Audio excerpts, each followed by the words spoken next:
Olá, pessoas. Estejam bem-vindos, bem-vindas mais uma aula aqui do nosso canal. Eu sou o professor Elias Feitosa e estou trabalhando com algumas temáticas ligadas à história antiga, à antiguidade, agora mais especificamente a antiguidade chamada oriental ou mesmo africana, uma vez que já falamos do Egito. E o próximo assunto é o Império da Pérsia, a Pérsia Antiga. Bom, eu já aproveito, como de praxe, para pedir para vocês darem os likes, compartilharem esses vídeos que eu venho fazendo com seus amigos, com as pessoas que se interessam aí por história. Deixem seus comentários, façam aí com que a nossa rede de vídeos, conteúdos e tudo aquilo que é ligado aí à história, ela possa circular mais e mais e mais dentro aí das ferramentas do YouTube. Muito bem, então, para a temática de hoje, vamos trabalhar com a civilização da Pérsia Antiga. Né? Então, nós precisamos, para começo de conversa, voltar um pouquinho naquilo que nós vimos lá no contexto da Mesopotâmia, como falamos da Mesopotâmia. Bom, esse mapa que nós temos aqui, ele mostra duas situações. Em verde, vocês veem a Pérsia, marcada aqui. Então, tá a Pérsia, essa região ao norte aqui é a Média, os Medos, vamos falar deles já já, né, dentro desse contexto. E aí, o que acontece? Aqui, nessa cor rosé, vamos dizer assim, temos a marcação do que seria ali o Segundo Império Assírio, né? E o processo de expansão que ele teve. Então, não só aqui na região da Mesopotâmia, né, a Síria, essa região mais ao norte aqui, com Nínive, a sua importante capital, Babilônia, aqui outra importante cidade, mas aqui marcado também Síria, Fenícia, Palestina, nossos próximos assuntos, que Judá e essa região, né, que hoje nós conhecemos como Palestina e Israel, e aqui o Vale do Rio Nilo. Então, o que acontece? O Império Persa, ele se construiu a partir do quê? Da expansão, tanto em direção para o leste, em direção aqui àquilo que a gente vai chamar de Ásia Central, e vocês observam, por exemplo, aqui o Vale do Rio Indo, a fronteira daquilo que a gente conhece por Índia. Nós vamos ter aí alguns mapas mais detalhados para estruturar melhor como que foi essa expansão e os confrontos ali que aconteceram. Bom, a Pérsia original que está aqui no que é hoje o Irã, a República Islâmica do Irã, a Pérsia Antiga. Aqui a região da Armênia, hoje existem mais países aqui, né? Armênia, Geórgia, Azerbaijão, então essa região do Cáucaso, o atual Iraque, e aqui a área que depois também se transformou na atual Turquia. Muito bem, então os persas eles expandiram tanto para o leste quanto para o oeste e dominaram, ocuparam esses territórios aqui. E não só aquilo que foi o domínio assírio, mas como a gente pode ver nesse mapa, há uma expansão aqui pelo Egito, Líbia, e também uma pressão aqui sobre a Península Balcânica, dominando aqui áreas da Macedônia, a Calcídica, que é essa península com 3 pontas, né, chamada de Calcídica, pressionando aqui o mundo grego e essa orla toda do Mar Negro. Então, foi uma gradativa e ampla expansão que aconteceu ali durante uma sequência de reinados, né, que nós vamos analisar com calma aqui para vocês. Então, por que é interessante nós analisarmos esses mapas e fazermos essas marcações, digamos assim? Porque eu quero deixar de lado uma visão que, às vezes, a gente acaba criando, desenvolvendo na escola, que é a seguinte: parece que assim, um povo sucedeu o outro e aí um entra e outro some, desaparece, né? Então, parece que são caixinhas compartimentadas. Os egípcios, a caixa da Mesopotâmia, a caixa da Pérsia. Como se eles não tivessem interagido, como se eles não tivessem interferido, como se eles não tivessem, enfim, tido ali um contato, uma relação. E o que a gente observa aqui é que não só houve relação entre esses povos da região da Mesopotâmia, como também houve relação de povos aqui um pouco mais a leste, e com áreas da Ásia Central e da Ásia aqui ocidental, o norte da África e o sudeste da Europa. Então, há um intercâmbio bastante grande de relações políticas, econômicas, né, o comércio, a agricultura, pecuária, artesanato, de várias formas, tráfico de escravos, enfim, a circulação de várias mercadorias de interesse aqui, rebanhos, exploração de minérios. Então, tem toda uma dinâmica que é muito interessante da gente analisar, e as coisas não estão assim estanques, né, separadinhas em caixinhas, em espaços, digamos assim, muito específicos. Há um confronto aí, uma passagem de um lado para outro, pensando essa relação entre aqui a chamada crescente fértil, né, que seria esse arco aqui onde eu estou passeando com a setinha, né, e o que é a Ásia Central, ou mesmo a Europa aqui do Sudeste. Muito bem. Então, feita essa primeira introdução, aqui eu consigo mapear para vocês como que se dá esse processo. Então, a Pérsia, inicialmente, ela tem o seu ponto central aqui, nessa região litorânea do Golfo Pérsico, que é hoje o litoral do Irã, e aqui está assinalada a capital do Shah. Nós vamos ver que o Shah equivale a imperador, vamos dizer assim para nós em português. O Shah da Pérsia, Shah vai ser traduzido como o rei Deus, o rei senhor do universo, o rei dos reis, né? Então essa é a terminologia mais convencional que eles gostavam, né? Exigiam, né? Serem tratados, e assim a gente vê nas fontes e nas referências. E a cidade de Pasárgada, aqui representada como a capital da Pérsia. Opa, mas peraí, essa cidade ela é famosa, sim, para os nossos ouvidos, sim. Todo mundo se recorda dos versos de Manuel Bandeira. Vamos embora para Passárgada, porque lá sou amigo do rei. Então, essa cidade é uma cidade que era ali a capital da Pérsia, e o que acontece depois dessa expansão promovida por Ciro o Grande são as conquistas que vão mais para o norte. Então, a média é assinalada, né, aqui e acaba sendo dominada. Tanto é que vocês vão encontrar alguns autores, dentre eles, por exemplo, o famoso Heródoto, que eu já citei aqui falando do Egito, ele vai se referir aos persas como os Medas ou Medos, ou às vezes aparece a expressão Medo-persas, né? E a gente vai acabar citando isso. Os persas acabaram, ao tentar dominar aqui o mundo grego, temos as ondas de ataque, e para nós isso ficou registrado como o quê? Guerras médicas, né, por conta dessa expressão.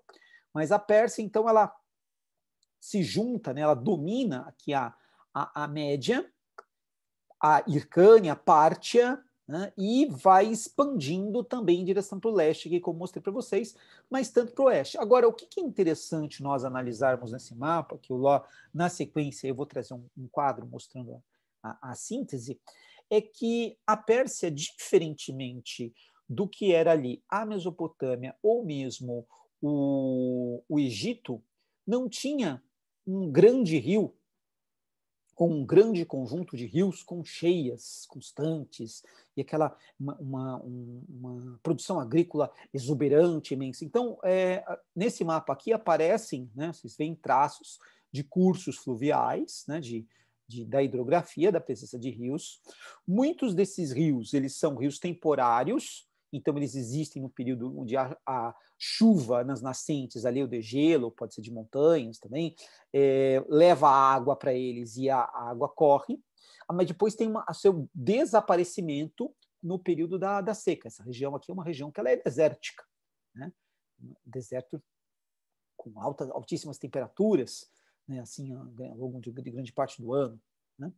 E então isso fez com que aqui nessa área o pastoreio, e aí no caso cavalos, camelos, cabras, ovelhas e a extração da lã e desta lã a produção dos tapetes, né? A gente vai falar bastante da tapeçaria persa aqui como um exemplo que até hoje, né, isso faz parte dessa região, da cultura que hoje não é mais necessariamente a persa lá do passado, mas a persa islamizada, né, o atual Irã. Então isso é bastante forte ainda, né? Então uma agricultura numa menor proporção, mas eles não tinham agricultura? Tinham. Em áreas mais próximas ao mar, tanto aqui ao Mar Cáspio, quanto aqui ao que a gente conhece como o Golfo Pérsico e o Mar Arábico, e em alguns rios desses que, nas épocas que eram permitido. Então, o que aconteceu? Essa marcha para o oeste, ela estava interessada também no domínio dessas áreas mais ricas aqui, como a própria Mesopotâmia, como aqui, mais modesto, mas também importante, o Vale do Rio Jordão, como aqui o Vale do Rio Nilo. Então, há todo um processo de expansão que vai levar a isso. E daí a questão, de novo, produção agrícola, a questão dos minérios, o artesanato, escravos, né? Então, o Império Persa, assim como os demais ali, que nós já vimos, né? Tanto dos egípcios como dos povos ali da Mesopotâmia, eles eram povos que se valiam do sistema escravista. Então, há um intercâmbio de escravos de várias partes. Agora, o interessante é assinalar, por exemplo, no caso da Pérsia, os escravos, eles exerciam funções braçais, trabalho pesado, tal, mas também eles podiam exercer outras funções, dependendo das circunstâncias. Se soubesse ler e escrever, como professores, como escribas, como administradores, ou até mesmo em postos de comando. A gente vai encontrar comandantes militares escravizados que estavam ali mandando em tropas de escravos e não escravos, né, dentro do exército persa. Então, isso é uma situação que é bastante peculiar e a gente vai também revisitar, né? Muito bem. Agora, aqui, eu trago esse outro mapa que ele mostra já um império persa, digamos assim, no contexto da sua máxima extensão. Então, o Império Persa acabou se transformando numa grande potência, digamos assim, na época em especial, aí se nós pegarmos o século V para o IV antes de Cristo, e dominando uma grande porção aqui da Ásia Central, né? Então o Vale do Indo está aqui, essa região da Báctria, bastante importante, a Pérsia original está aqui, a Pérsia, Média, o domínio da Babilônia, da Síria, esta área aqui, né, como foi território, por exemplo, dos hititas, a Frígia também, e a ameaça ao mundo grego aqui, quando chega no contexto do século V antes de Cristo, e o domínio aqui do Egito que nós vimos. Então, esse mapa dá uma extensão bastante grande. Eu mencionei para vocês que o Império Babilônico, por exemplo, ele foi destruído, né, pelo avanço dos persas. E quando isso aconteceu, quando o Ciro dominou aqui essa região, ele libertou os hebreus. Então, os hebreus que ficaram cativos aqui durante praticamente todo o reinado do rei Nabucodonosor, eles voltaram para Jerusalém e tiveram a autorização para reconstruir o seu templo. Então, o templo de Jerusalém, ele foi reconstruído. Então, aquele primeiro templo que Salomão ergueu, ele foi destruído pelos babilônios, e aí houve a reconstrução. Então, é o segundo templo de Jerusalém, que perdura aí um bom tempo, até depois a gente ver a questão da destruição pelos romanos, em um outro momento que a gente vai explorar isso, e eu vou falar especificamente, teremos uma aula aí sobre os hebreus, e aí a gente detalha isso com mais atenção. Chama a atenção de vocês também para a situação aqui que a gente vê, por exemplo, essa linha em verde aqui, que está unindo Sardes a Susa. Então, primeiramente, Passárgada foi uma capital imperial, Persépolis também foi uma capital, Susa, outra, e a Babilônia também foi inserida como um centro destacado. E aí há uma ligação dessa região aqui, por uma estrada, até o extremo oeste, digamos assim, dos domínios persas. Bom, o que chama atenção nesse mapa é como manter aí, dentro desse contexto, um mecanismo administrativo de significativa eficiência para uma área tão vasta. Então, o que aconteceu? O Shah, que era o governante supremo, ele fragmentou essas áreas. Então, aqui, Drangiana, Arcósia, Ária, Gândara, né, o Gandhara, Báctria, Sogdiana, Pártia, Média, Elam, Babilônia, Armênia, Capadócia, Assíria, Arábia, Egito, Sardes, Líbia, não só eram áreas o nome das regiões, mas nós vamos ver a divisão disso em satrápias. Então, a satrápia seria aquilo que a gente vai conhecer depois no mundo romano, por exemplo, com o nome de província. Então, você cria um governo regional, coloca ali naquele governo regional um governante leal ao Shah e mantenedor da ordem e circunstância ali, que é o sátrapa. Então, o sátrapa, ele era o governante local, ele administrava essa satrápia e fazia o quê? Não só a manutenção ali da lei, da ordem, representava o exercício da justiça, mas também da coleta de impostos. Impostos esses tanto pagos em mercadorias, quanto pagos também em metais preciosos ou mesmo em moedas. Então, essa recolhida dos tributos era bastante importante para o quê? Para gerar aí um recurso, um tesouro, digamos assim, né? Centralizado no poder do Shah.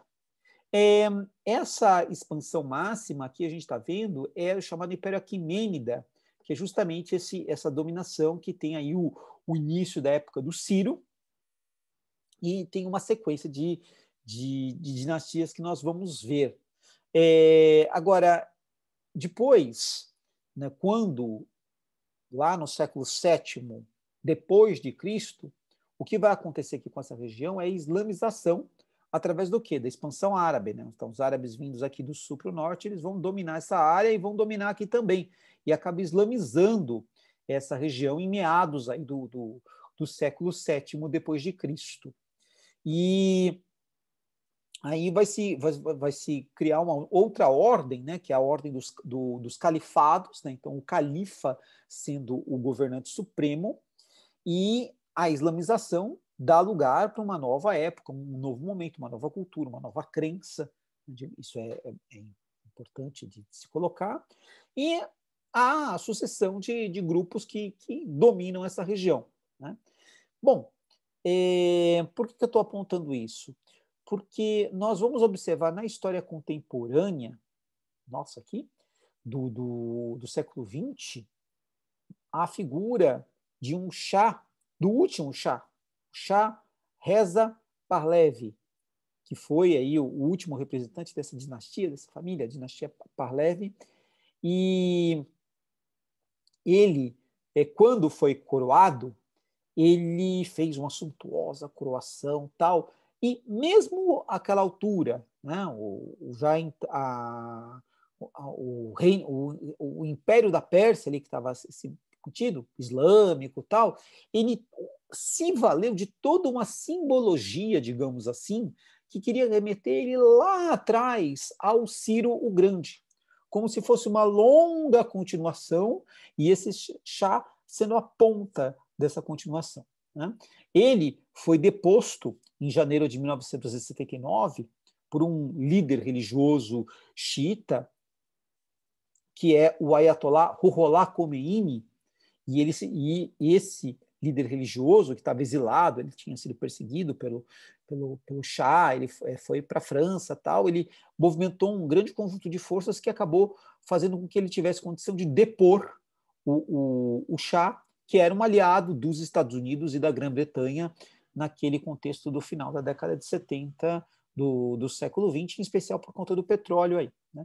Então, aliás, isso provoca o chamado segundo choque do petróleo. Bom, mas isso é um assunto para aulas vindouras, mas eu estou fazendo aqui uma conexão para a gente entender um dado que é bastante pertinente. O discurso histórico sendo utilizado para justificar, legitimar determinada figura, determinado grupo no poder. Então, aqui, eu estou trabalhando com vocês tanto a contextualização do que era essa Pérsia antiga, quanto a visão dessa Pérsia antiga relida em tempos nossos, em tempos mais recentes, e apropriada de uma maneira para legitimar um certo grupo, um certo conjunto de indivíduos ali no poder. Então, isso é um dado que ele é, digamos assim, bastante pertinente para a gente pensar. Mas vamos voltar lá para o passado, vamos voltar lá para a época dos Aquemênidas e vamos tentar entender um pouco melhor como que essa sociedade se organizava. Bom, eu fiz aqui para vocês, né, como sempre, um quadro sintético com várias informações que nós vamos aí lidar, algumas até eu já adiantei aqui. Isso ajuda a gente ter um horizonte sobre essa questão do que era o Império Persa, né, ou o Império da Pérsia. Né? Ali eu optei pela locução adjetiva, digamos assim. Bom, tal qual fora no Egito com o faraó, entre os vários reinos ali, impérios da Mesopotâmia, com seus reis. A Pérsia Antiga, ou o Império da Pérsia, era governada por um sujeito que era tido como um deus. Então, aqui eu coloquei, digamos assim, passando do que seria o alfabeto Farsi para o nosso alfabeto, né? Então, a melhor transliteração seria essa, né? Chá com CH. A portuguesada fica assim, com X. Tá? Mas assim, o resultado é praticamente sonoro, é o mesmo. Então, como eu comentei com vocês, significa Rei dos Reis, Rei Deus, Senhor do Universo. Eram títulos em que esse sujeito exigia ser tratado. E daí o que nós identificamos? Uma teocracia, como no Egito, como nos reinos da Mesopotâmia. Theos significa Deus, Kratos, poder, governo. Então, a teocracia é aquela forma de governo onde o governante ele é divino ou divinizado, ou coisa parecida.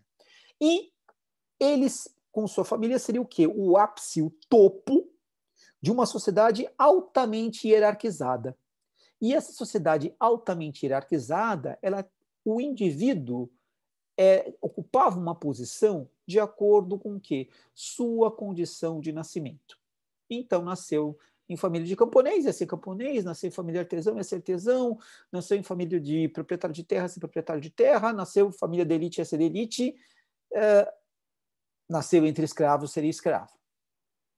Então, a situação era essa. Porém, tal qual nós observamos na Mesopotâmia, o comércio, e pensando em especial, não o comércio local, aquele comércio ali da aldeia, da vila, né? Mas o comércio de média e longa distância, o comércio regional e o internacional.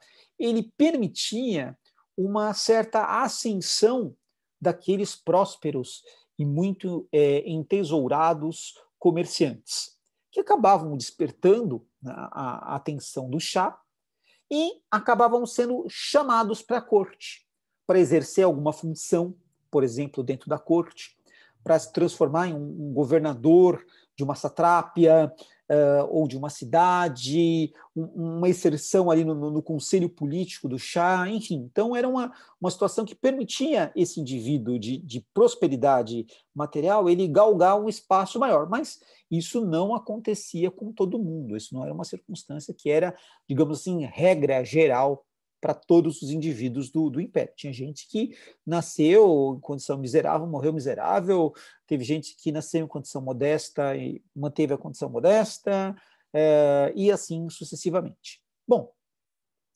uma segunda questão que é bastante interessante aqui é o fato dos persas, então, eles absorverem os povos dominados. E isso é uma coisa que, assim, os persas fizeram, a gente vai ver, os romanos fizeram a mesma coisa, né? Então, aquela coisa, oferecer aliança ou guerra. A aliança envolvia o quê? A submissão. Já que havia essa submissão, então as lideranças locais perdiam um pouco, perdiam a independência e ficavam com autonomia, tinham que fornecer tropas para o grosso do que seria o Império Persa, tinham que pagar os tributos e tal, mas gozavam de uma certa situação, sim, bastante confortável, em linhas gerais.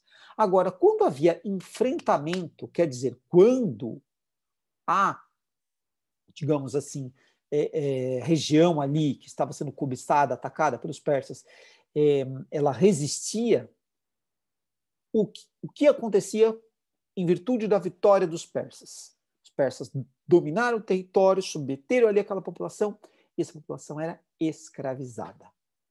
E aí, tanto utilizada no trabalho braçal e nos mais variados setores da cadeia produtiva e das atividades econômicas, mas também absorvida pelo exército, aquilo que eu estava comentando com vocês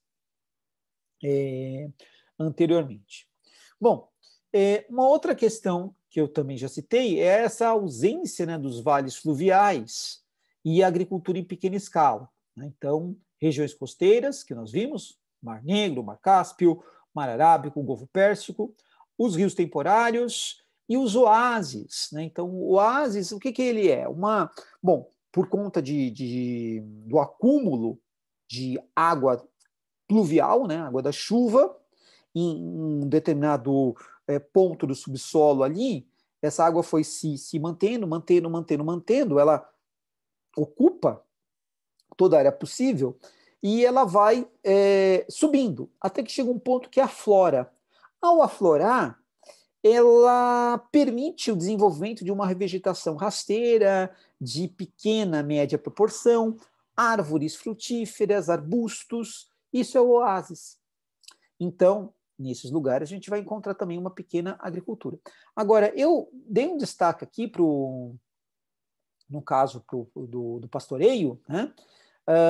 Por conta do quê? Por conta da questão da produção dos rebanhos, né, de caprinos, dos ovinos, né, das ovelhas, e, no caso das ovelhas, a retirada da lã, e essa lã tinha como destino, desde fazer roupa de lã, mas também fazer os tecidos, a trama do tecido da tapeçaria, né? Então, e aí todo um processo de limpeza, de fazer a tintura desses fios, o trançado deles e a produção desse objeto de grande importância para a população ali, que eram os tapetes. Bom, como eles viviam em uma região desértica e estavam sempre se deslocando, o tapete era uma forma de, quando se fazia o acampamento, conferir ali para a cabana algum conforto, né, isolando aquela areia um pouco, em certa medida. Depois isso, é claro, vai ser levado para casas, para os palácios, e vai ganhar uma dimensão suntuosa bastante grande. Mas a tapeçaria tem essa função. Vale lembrar que era da cultura deles já naquele contexto, por exemplo, no momento das refeições, eles se sentarem no chão. Então, geralmente uma mesa baixa, ou às vezes até sem nenhuma mesa, com as grandes tigelas, vasilhas, né, com os alimentos, as pessoas sentadas em volta, né, dessas vasilhas, sobre o tapete. E assim acontecia aconteciam as refeições, depois a preparação das camas também sobre os tapetes. Depois, bem mais tarde, o que a gente vai ver? Com a islamização, é notório, né, nós sabemos que dentro da religião islâmica, o muçulmana, eles, no momento da oração, o que eles fazem? Eles se prostam, eles se ajoelham e há um pequeno tapete para isso. Então, isso é uma questão que vem lá de trás, né? Então, e o tapete aí ganhou mais um uso, digamos assim. Né? Outra coisa que eu disse, então, os ovinos, as ovelhas, a tapeçaria, caprinos, carne e leite, isso é importante. Os equinos, temos aí tanto o cavalo quanto o jumento e o cruzamento destes, né? Se cruzar a égua com o jumento, você vai ter ali a mula, né? Com um animal mais forte, mais preparado para o trabalho pesado, digamos assim, se comparado com o cavalo. Em criação, isso era bastante importante, e os cavalos ali da região da Pérsia, eles foram notórios também pela sua qualidade. Né? Então, raças de cavalos que foram sendo criadas ali, estabelecidas tal, e faziam parte não só para essa coisa da tração e deslocamento dentro do dia a dia civil, mas também na prática militar, pensando nas cavalarias. Né? Então, a gente tem aí essa dimensão da cavalaria sendo um braço estratégico do exército. Que mais? Bom, eu comentei com vocês essa divisão das satrápias, as províncias, administradas pelo sátrapa, que é o governador. Essas províncias interligadas por estradas, e aí é interessante, a estrada, ela servia não só para deslocar a mercadoria de um lado para o outro, mas também para deslocar as tropas, as forças militares de um lado para o outro, por conta de a defesa do território, a resistência ali a um determinado problema que aparecesse, uma rebelião. Então era necessário que o percurso, né, dessas tropas fosse eficiente, e daí a necessidade de estradas eficientes. Né? Então, além da atividade comercial, a atividade militar vai ser importante. Um outro império que a gente vai encontrar isso também muito bem assimilado foi o Império Romano. As vias romanas, elas sobreviveram por vários séculos. Vale dizer que hoje, na Europa, algumas delas, bem, como sítios arqueológicos ainda estão lá, quase que intactas, e existem outras que foram, né, vias romanas, porém elas acabaram sendo aterradas tal, e sob o seu traçado estão aí autopistas em várias regiões da Europa. Então, essas artérias, digamos assim, que faziam com que houvesse a circulação das mercadorias, das pessoas e das tropas, era algo extremamente importante dentro do contexto de um império tão amplo, tão vasto quanto foi o Império Persa. Muito bem.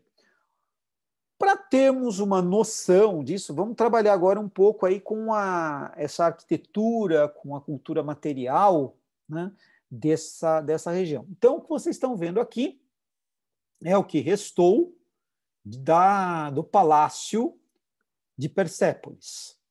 Então, a gente vai ver aqui que era um palácio assim, gigantesco. Né? E esse palácio ali acabou sendo destruído, e, em especial, quem o destruiu foi Alexandre o Grande, quando tomou, né, o Império Persa tal, ele destrói, no caso, essa que era uma cidade importante, uma cidade ritual, né, uma cidade que mostrava ali a grandeza, a potência, a força do Shah. Né? Então, ao derrotar Dario II, ele cria aí essa situação de terra arrasada. Tanto é que, no Ocidente, para nós ele é conhecido como Alexandre Magno, Alexandre o Grande, o herói. Agora, lá no Irã atual, a antiga Pérsia, ainda hoje as mães, quando querem fazer com que seus filhos e filhas as obedeçam, elas ameaçam, falando que um ser terrível, né, dotado de chifres e uma feição horrenda, iria buscá-los à noite. E esse ser chamava Iskander, o terrível. Quem é esse Iskander, o terrível? É aquele que a gente conhece como Alexandre o Grande. Então, para a história ocidental, Alexandre o Grande, o líder, o comandante militar, o exímio, né, conquistador, e lá no atual Irã, ou na antiga Pérsia, o sinônimo de um monstro, de um ser terrível. Tal. Então, isso é uma coisa que ficou. Bom, então, essa grandiosidade dos espaços, ela é... O que é legal que essa foto tem aqui as pessoas, né? Então, aí a gente tem uma noção de escala, né? E eu vou falar de alguns relevos como esses daqui que vocês veem, né? Que são quase que em tamanho natural. Olha, quando a gente compara aqui a altura dessas pessoas com a altura desses relevos, é praticamente em tamanho natural. Então, era um espaço luxuoso, muito belo, muito rico, nobre, né? Onde o rei dos reis vivia, né? Nessa ostentação toda. E isso foi se desenvolvendo em alguns lugares, né? Então, daqui Persépolis, Susa, Passárgada, na Babilônia também, né? Então, aquele que fora lá, os palácios, né, dos reis babilônios, assírios tal, se tornaram os palácios persas, eles foram mantidos, né? Então, a suntuosidade. Né? Então, dá para dizer, digamos assim, já aqui nessa arte oriental, né, um elemento que é bastante marcante, que a gente vai encontrar no Ocidente também, só que com a ideia de monumentalidade. Então, existe a palavra latina monumentum, né, que é aquela coisa grande, que é visível, e para ficar para gerações, né, posteriores. Né? Então, isso a gente encontra na cultura ocidental, mas aqui na cultura oriental também está presente. Mesmo que aqui em ruínas, dá para a gente entender o tamanho da força, né, a eloquência dessas imagens aqui presentes. Bom, o que a gente pode observar também dentro dessa situação, e aqui eu trago algumas outras fotos, é a fusão dos elementos culturais. Então, por exemplo, quem começou esse palácio foi o Dario I, o filho dele, o Xerxes, vai continuar aumentar esse palácio tal, e os outros governantes também. E a gente vai encontrar aqui a figura, olha só, né, que nós vimos lá na Mesopotâmia, porém, agora representando o Shah da Pérsia. Então, esse símbolo, né, esse monstro, né, que traz aí a força do governante, a potência desse governante. Além disso, temos aqui essa escadaria com os soldados fazendo aqui essa escolta, e a gente viu esses relevos lá, né, e aqui também praticamente em tamanho, né, natural. Então, você está subindo aqui a escadaria para a sala principal, né, o salão principal ali do trono, sendo escoltado por um grupo de soldados armados com lanças, com seus arcos, flechas. Né? Existia uma tropa de elite dentro do Império Persa que ela foi chamada de os Imortais. Então, esses sujeitos aqui seriam justamente esses imortais que fariam ali a guarda, a proteção daquele que era o rei dos reis. Né? Algo muito parecido com guardadas as devidas proporções, e, é claro, as respectivas diferenças, com a guarda pretoriana no auge do Império, guardando a pessoa do imperador romano. Então, dá para fazer aí uma aproximação, digamos assim. Bom, o que nós vimos ali em pedra esculpida, aqui a gente tem em granito, lá no Museu do Louvre, as mesmas, né, figuras. Então, a coroa, né, com esses chifres aqui, a barba, o cabelo e o corpo, aqui no caso do touro, né, o touro alado. As asas a gente vê aqui ao lado, né, e aqui a gente consegue ver as casco, né, as patas desse touro. Ainda no Museu do Louvre, bem, parênteses, vocês vão observar, assim como a gente viu no Egito, na Mesopotâmia, os museus europeus, eles têm têm amplos acervos aí dessas civilizações, né? Então, uma pilhagem cultural feita ao longo do século XIX, né? Mediante a compras, né? Ou pseudo-compras, que foram negociadas de maneira muito controversa e estranha, que fizeram com que essas peças fossem deslocadas para a Europa, né? Então, aqui, por exemplo, dá para ter uma ideia do que era uma parte daquelas colunas. Vou propositalmente aqui voltar, né? A gente vê aqui os arcos, né? Da porta principal, que portas laterais, tal. Tem colunas aqui, né? Que são remanescentes. E é claro, isso daqui era inteiriço, né? Então a interligação desses tetos estava marcada por vigamentos dessa imensa proporção, então árvores gigantes que eram cortadas e usadas para tanto.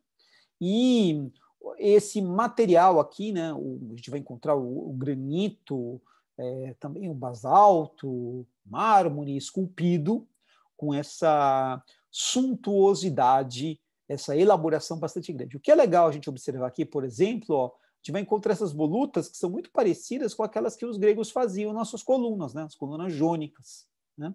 Ou mesmo esses animais fantásticos aqui, que a gente vai encontrar também na Mesopotâmia, assim como nós vimos aqui, né, essa relação entre a figura do Lamassu, né, que era como se chamava na Mesopotâmia, com essa figura absorvida aqui pela cultura persa. Então, há uma transculturação aí, né? Há um jogo, há uma passagem de uma cultura para outra, de uma ressignificação desses elementos, como a gente vê aqui, né?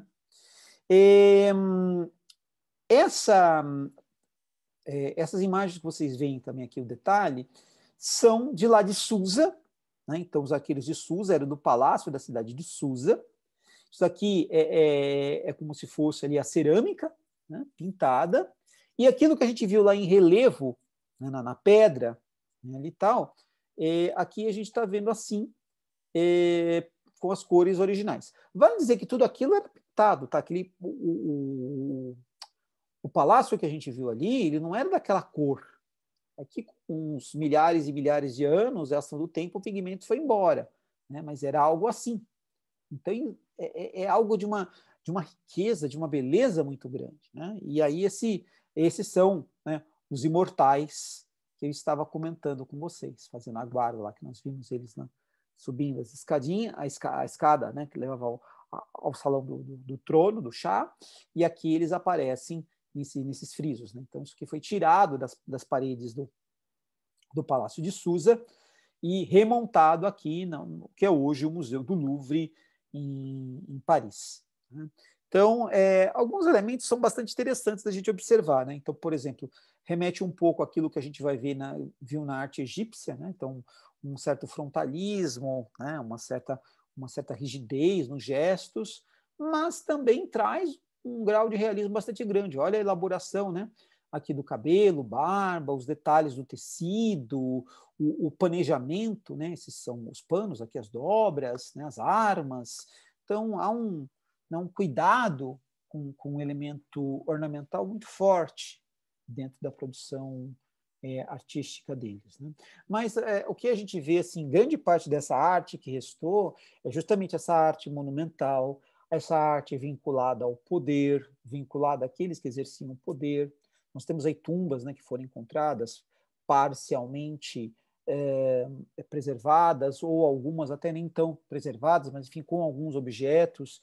E então a gente tem uma dimensão de uma cultura material bastante elaborada, digamos assim.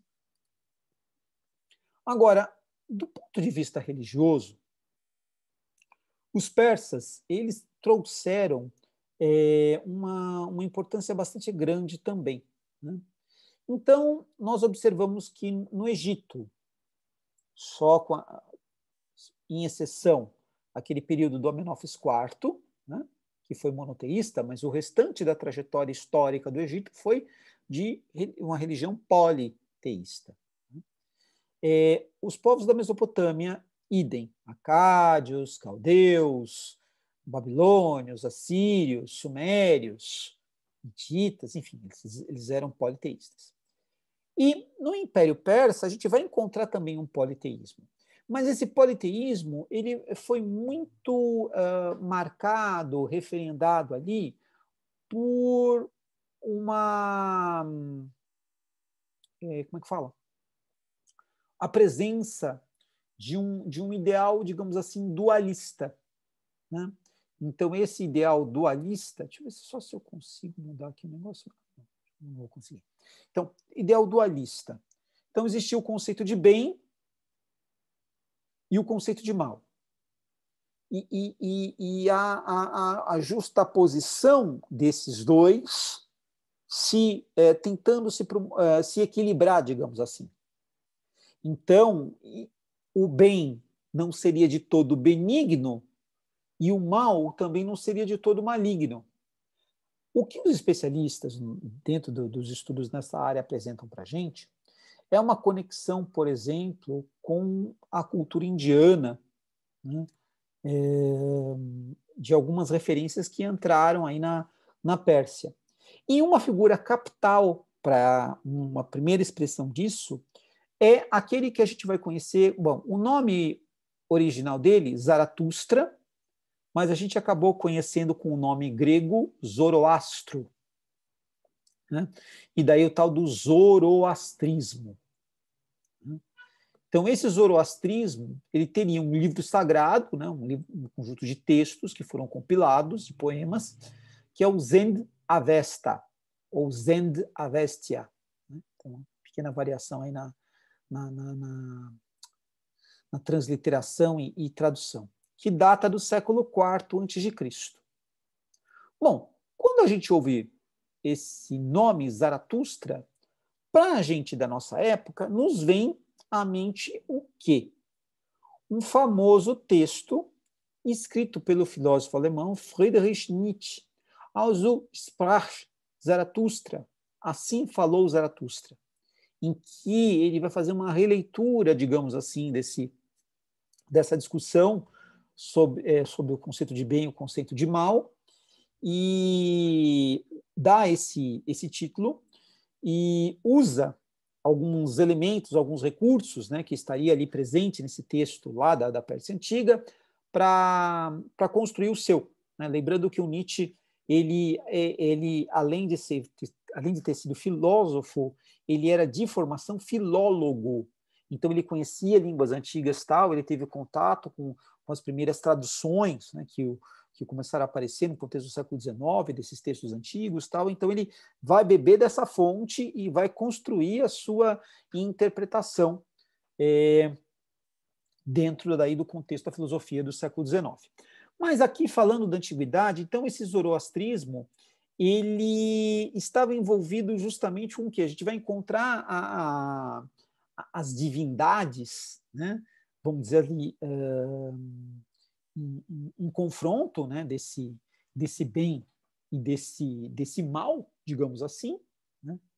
E dentro desse conjunto de referências, o que acontece? A gente tem aqui uma tradição, vou localizar aqui para vocês só um segundo aqui sobre a cultura persa, que nos diz o seguinte. Então, há um deus do bem, vamos dizer assim, uma força do bem, que é o Ahura Mazda. E esse Ahura Mazda, ele estaria em constante confronto, né, com a figura de Arumã, que seria esse elemento maligno. Então, e o que acontece? Isso marcaria aí a existência de cada um em buscar um caminho ou de Ahura Mazda, o bem, ou do Arumã, para o mal. Eles também acreditavam que nós seríamos dotados de um espírito eterno e esta carcaça ela seria transitória. Tanto é que eles tinham por hábito não fazer o sepultamento, enterrar ou queimar. O corpo ele era deixado num lugar específico ali para que se decompusesse e os eventuais, né, animais que se alimentam, né, de carne em decomposição tal, eles consumissem o corpo. Né? O corpo não tinha importância, mas esse espírito, essa alma era bastante importante. Então, isso é o que caracteriza aí a questão do zoroastrismo, digamos assim. Eles deixavam também, né, para o Aura Mazda no alto, né, de montanhas ou dos lugares sagrados, um fogo eterno que ficava sempre, né, ali queimando, queimando, queimando, queimando, não deveria se apagar. Então, aquela coisa, o Aura Mazda, luz, né, o Arumã, as trevas, luz e trevas, bem e mal. Então, esses elementos estão presentes ali. E eles tinham também outros templos, lugares para os sacrifícios, para os rituais. Né? Agora, uma segunda corrente que a gente vai encontrar, que é já posterior, mas é interessante a gente datar, é a figura de um profeta persa também. Assim, o Zaratustra ele foi um profeta, e aqui eu introduzo outro que é o Mani, ou Manes, da onde nós vamos tirar ali o conceito de maniqueísmo, né?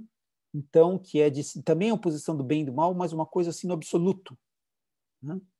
Que a gente vai encontrar em outras culturas, na judaica, na cristã, islâmica. Né? Então, Deus e o diabo.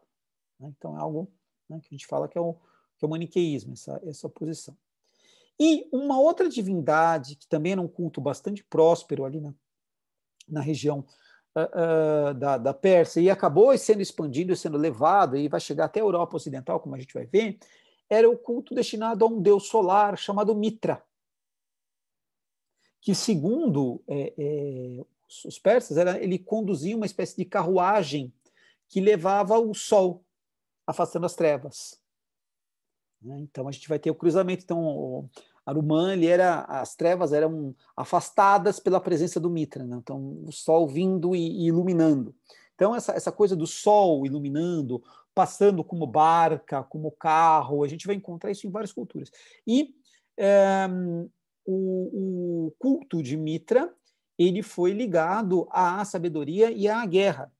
E aqui é interessante essa questão da guerra, porque, por exemplo, ele acabou se tornando muito popular depois no Império Romano entre os soldados. Além do pai Marte, né, do deus da guerra original dos romanos, a gente vai encontrar os romanos sendo também, digamos assim, devotos a Mitra. Né? Então, isso é algo que a gente encontra aí. Né? Aqui eu trago para vocês, isso é um relevo que está lá em Persépolis, né, que nós vimos, e chama Faravahar.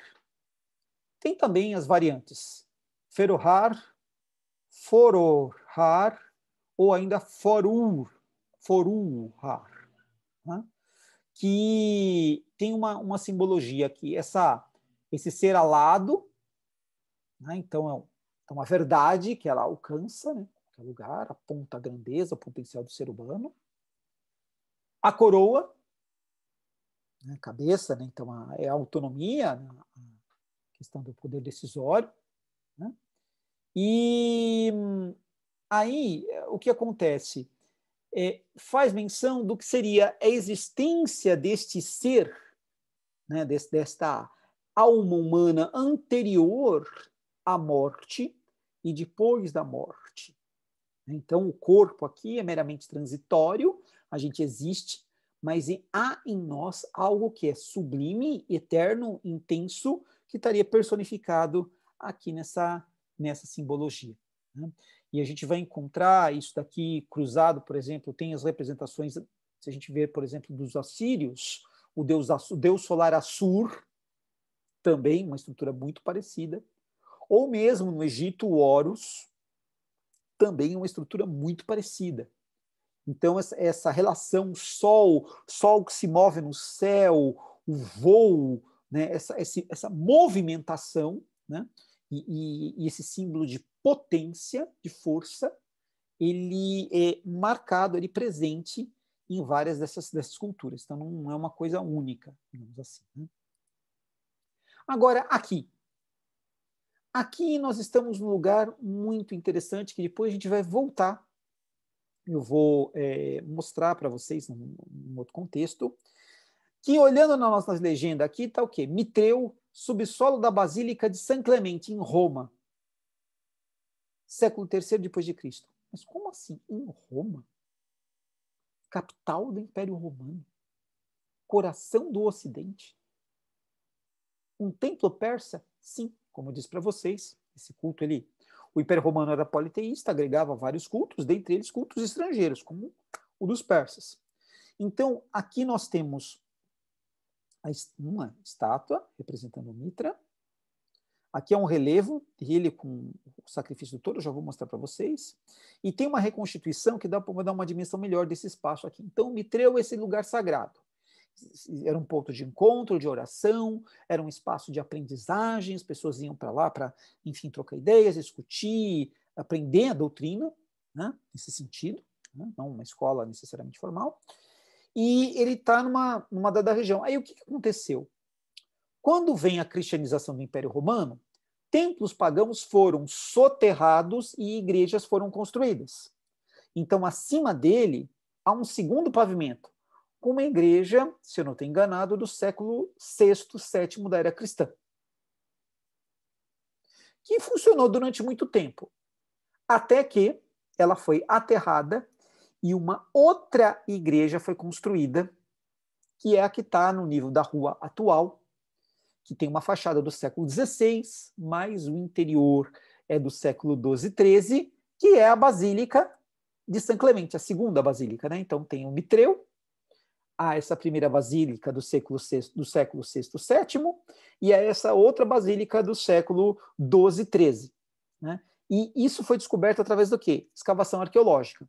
Então, quando você chega nessa basílica, ela fica perto, está em Roma, não muito longe do Coliseu, então enfim, é possível, né, visitar, não, apesar que, enfim, vale a pena ficar um bom tempo lá, né? Mas são áreas bastante próximas. E então você entra nessa igreja que é a igreja do século XII e XIII, tem lá mosaicos, pinturas muito bonitas, tal, que a gente vai falar disso nas aulas mais para frente. Aí por trás, você entraria para a sacristia tal, você tem uma escadaria, né? Aí você tem que comprar um ingresso, né? Pagar um ingresso. Aí tem uma escadaria que te leva para o segundo subsolo, onde está essa basílica antiga do século VI e VII. E aí você desce mais um lance de escadas e chega onde? Aqui no Mitreu. Então, esse lugar que a gente está observando aqui na foto, em relação ao nível da rua, ele está cerca de uns 60, 50 metros abaixo do nível da rua. Então, isso é uma peculiaridade muito especial desse lugar sagrado, desse espaço em Roma. Né? Aqui dá para ver um pouco mais de perto. Então, o deus Mitra, usando aqui uma espécie de capa, com esse barrete, esse chapéu, e aqui ele está na iminência de degolar um touro. Né? Então, era comum o sacrifício praticado a ele, né? Se sacrificar um touro. E aí aquela coisa, isso a gente vai ver na cultura romana, também na cultura grega. O que era comum acontecer era o seguinte: o touro ele era sacrificado, né? Então o sangue era oferecido para a divindade, e aí essa carne ela era levada, né, para um lugar do templo, e ela era desossada, tal, preparada, e eles serviam isso de comida, né? Repartiam isso em.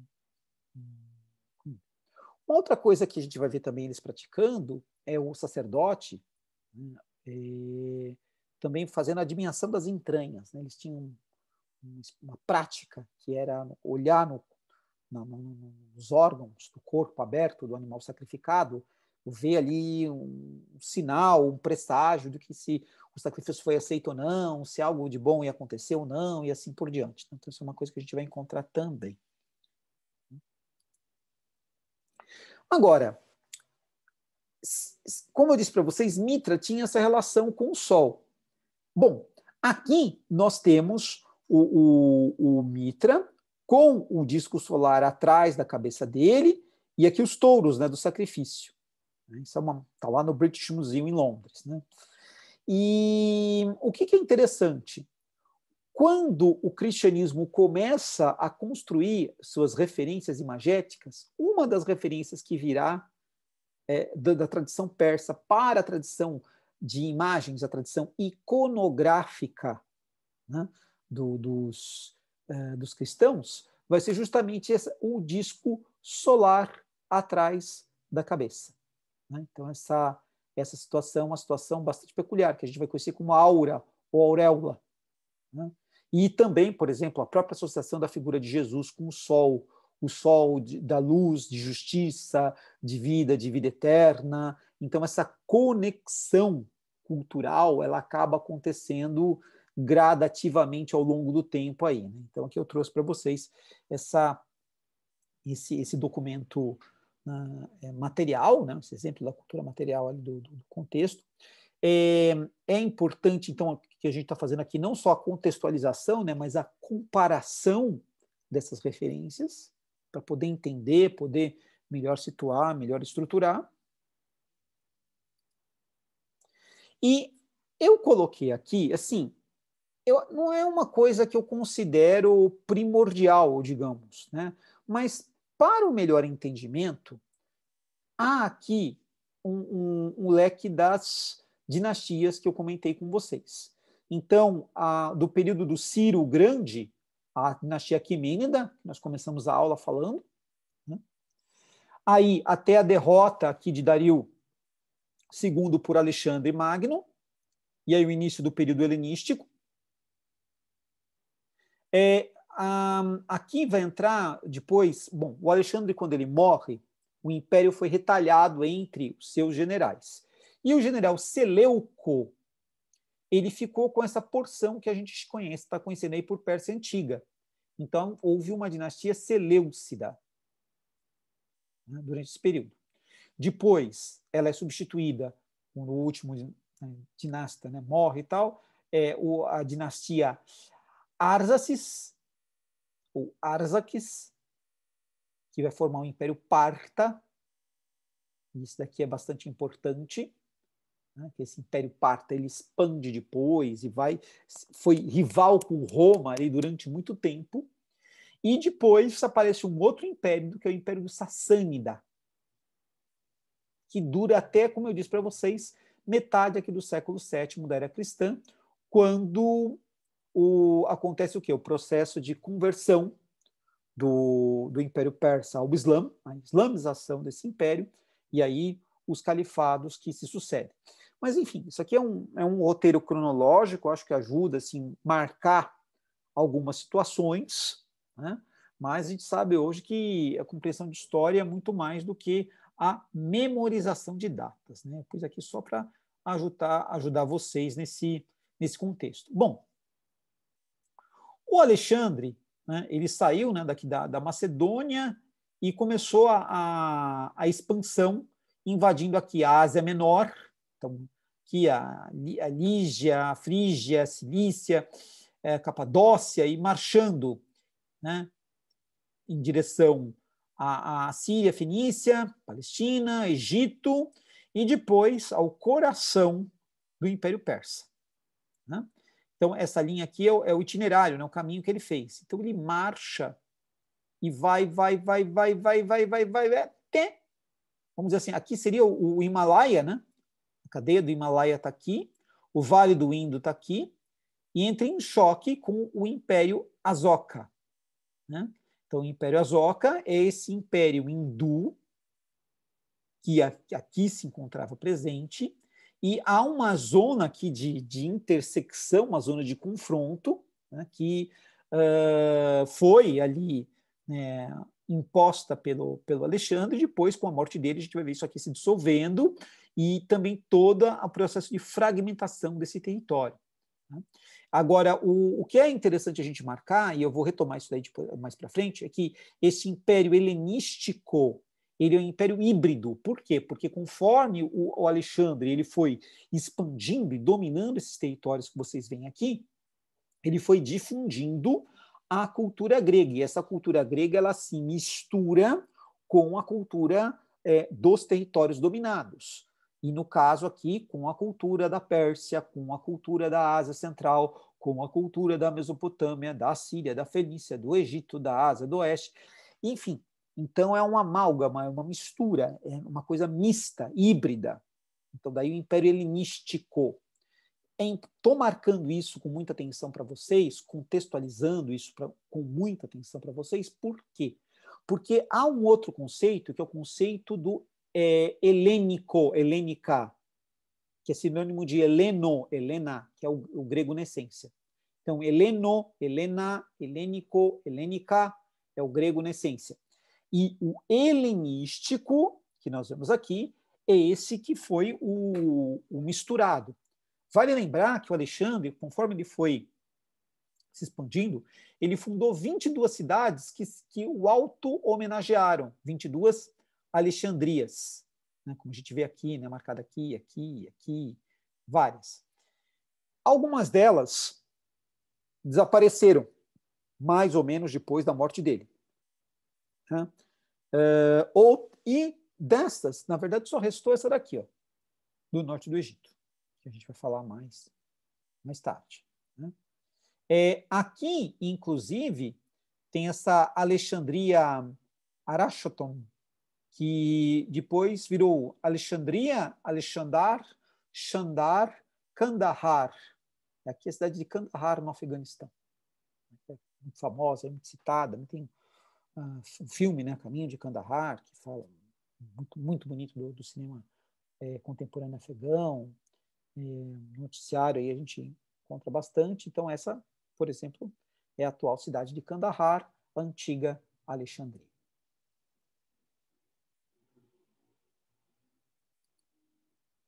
Bom, eu vou me referir a essa imagem agora, mas eu vou voltar a ela depois. Né? Então, o que nós temos aqui? Este mosaico, ele está hoje no Museu Arqueológico Nacional de Nápoles, na Itália. E ele retrata a derrota de Dario II, que está aqui, pelo jovem Alexandre o Grande, que está aqui, na Batalha de Issos. Né? Agora, o que acontece? Isso aqui é uma cópia romana que estava em Pompeia. Então, quer dizer, houve uma obra dessa original grega. Essa obra original grega ela foi copiada por um artista romano, no caso ali, o mosaico original, né, é derivado aí do Filoxenos de Erétria, e estava lá na cidade de Pompeia. Pompeia era a cidade que ficava ali no sopé, né, na base do Monte Vesúvio, vulcão, que entrou em erupção ali em 79 da era cristã, e engoliu a cidade de Vesúvio, de Herculano e outras áreas ali e tal. E esse mosaico ficou sumido por mais de 1.800 anos. Conforme a cidade de Pompeia foi sendo escavada, o que acontece? Eles encontraram esse mosaico. Né? Então, o mosaico são milhares de pequenas... Esses pontinhos que vocês estão vendo aqui são pedrinhas, né, que são coladas. Bom, aí ele acabou sendo tirado lá de Pompeia e levado para Nápoles. Hoje ele está lá. E essa situação mostra, né, a ousadia, né, do Alexandre o Grande aqui contra aquele que era o Shah, o persa, né, o rei dos reis, Dario II, fugindo, batendo em retirada aqui, batendo em debandada, cercados aos seus imortais aqui, né, fazendo o cerco dele protegendo, mas quase que debandando, se desmantelando aqui, enquanto a carga de cavalaria liderada pelo Alexandre em pessoa tá chegando bem perto dele, né? E aqui o Alexandre ali impávido, né, firme, perseguindo o seu inimigo, e aqui o Dario registrado com um semblante de tensão, de medo, né, ali naquele contexto. Mas eu vou voltar essa imagem depois, quando a gente falar do Alexandre o Grande, mais para frente, na próxima aula. Né? Bom, agora já na conclusão aí das nossas questões aqui, eu falei para vocês do Império Parta, né? Então, que está aqui, nessa região que foi o centro da Pérsia, os estados indianos aqui. Então, aqui esse período está marcando século I ao século III depois de Cristo. O Império de Kushan, o Hindu Kush, que é o nome das montanhas aqui dessa região, né? Império Kushan. O Império da Pártia, ou dos Partas, aqui nessa região. Tal. E a máxima expansão do Império Romano. Então, o Império Romano, entre esse contexto aqui do século I ao século III depois de Cristo, houve várias idas e vindas aqui, dos partas para lá, ou dos romanos para cá, e uma zona de tensão que foi se estabelecendo aqui. Né? Este Império Parta, ele fazia pressão aqui nas fronteiras do extremo leste do Império Romano. Isso é bastante importante da gente marcar. Depois eu vou voltar a isso. E mostro aqui também para vocês o Império Chinês. Né? Então, quer dizer, é que assim, a nossa formação, infelizmente, ela é muito eurocêntrica. Né? E assim, a história da Ásia a gente estuda quando a Europa se choca com a Ásia. Né? E aqui eu estou tentando mostrar para vocês algumas referências de uma história asiática antiga, de uma história, de uma antiguidade, né, asiática. E o Império Chinês está aqui, né, o Japão está aqui, território importante. Aqui nós vamos encontrar também o reino, ou o Império Khmer, aqui nessa região, que a gente conhece hoje por Indochina. Né? Angkor Wat aqui é um centro bastante importante nesse contexto.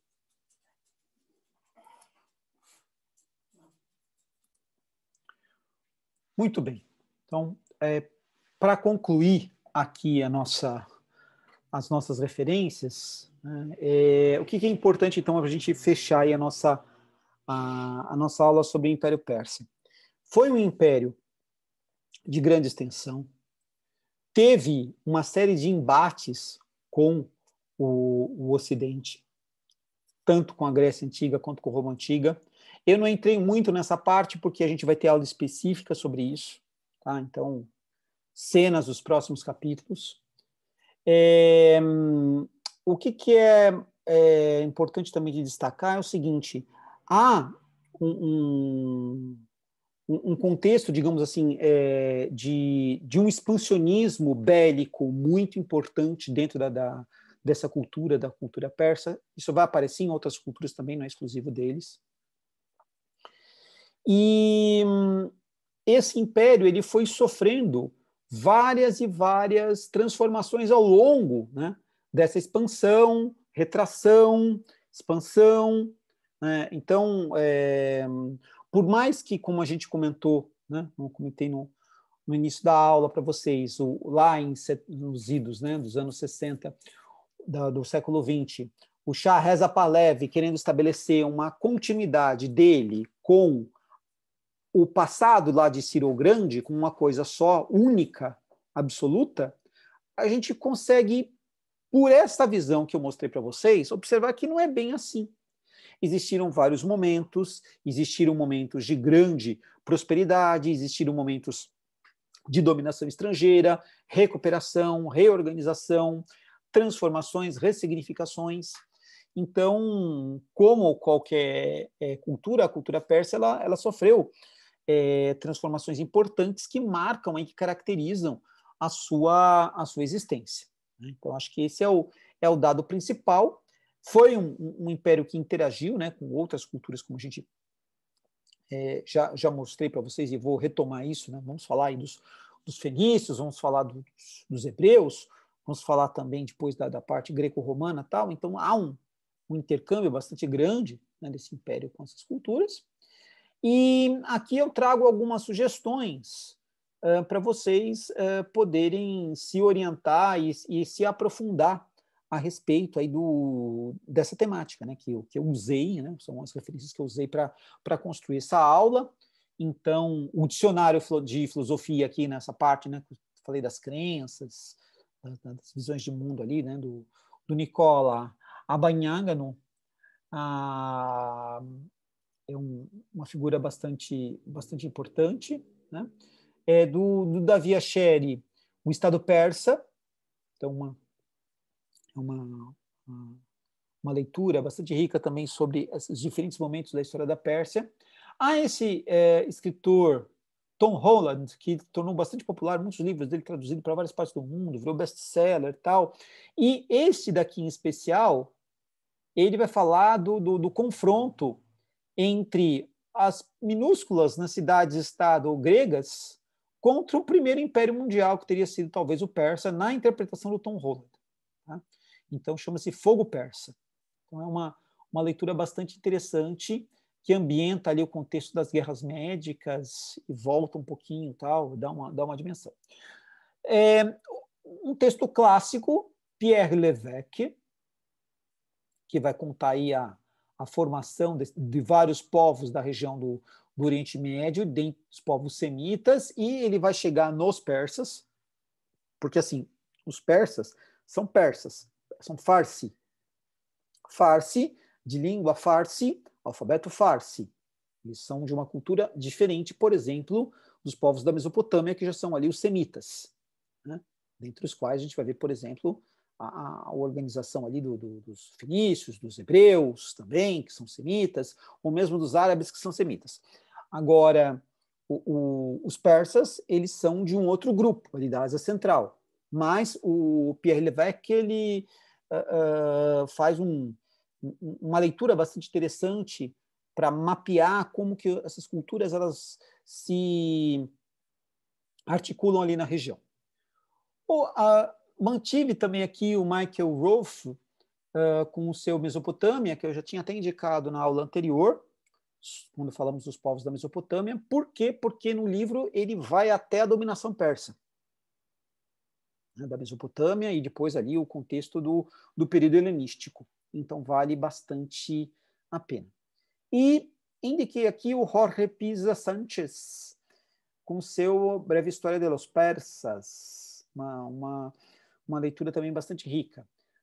Claro, assim, existe muita coisa em língua estrangeira, tentei pensar o que estaria mais acessível. Estou usando aqui o mesmo recurso, o British Museum tem uma parte muito boa lá sobre a galeria do antigo Irã, né, da Pérsia Antiga, que eles têm lá do acervo e com textos, muito material. Esse outro, a enciclopédia da história antiga, o verbete persa também é muito bom. E das referências nacionais aqui, eu trago o MAI da USP e o Núcleo de Pesquisas Arqueológicas da Federal do Rio Grande do Sul, também uma ótima referência. Agora, em inglês, há esse site aqui do zoroastrismo, porque ainda existem zoroastristas. Tá? Hoje, o Irã é, para maioria absoluta, digamos assim, 98,5%, se eu não estou enganado, de população islamizada. Agora, existe aí esse 1,5% de zoroastristas. Então, existem zoroastristas ainda no Irã, tal, eles são tolerados lá, tem, digamos assim, grandes problemas com eles lá em relação à crença oficial da República, que é o Islã. E há esse texto, esse site em língua inglesa, que ajuda, com certeza, a vocês terem uma dimensão maior sobre o que foi o que é essa crença, como que ela funciona, suas características. Né? Bom, espero que vocês tenham gostado aqui do nosso vídeo, da nossa aula. Próxima aula, continuando aí nessa questão de estudar civilizações orientais, nós vamos um pouco mais para o oeste e vamos falar da Fenícia, né? O atual Líbano, né? Hoje, Líbano, no passado a Fenícia. E espero que vocês tenham gostado.